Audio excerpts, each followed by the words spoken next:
Idol, ano ba ang calisthenics? Ang calisthenics is pinamagandang term sa bodyweight workout. So bodyweight squats, bodyweight calf raise, bodyweight push-ups, bodyweight pull-ups, tapos hinaluan na ng maraming mga variation na nagagawa sa bar like dips, yung ganyan, yung parang pinopromote nila na bodyweight lang, di mo kailangan pumunta ng gym, kailangan mo lang na space, which is maganda para sa atin lahat.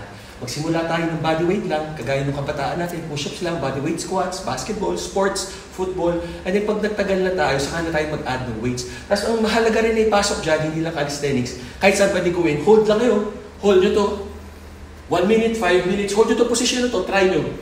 Or sa pull-ups, hold nyo yung taas, hold nyo hanggang kaya nyo. Huwag nyo pipilitan pag di nyo na kaya. Yun, talagang ano yun, nakakontract talaga yung muscles nun, na hindi na ano yung joints, hindi na wear and tear. Yung mga holds, kunwari, side raises, hold nyo yung ganyan.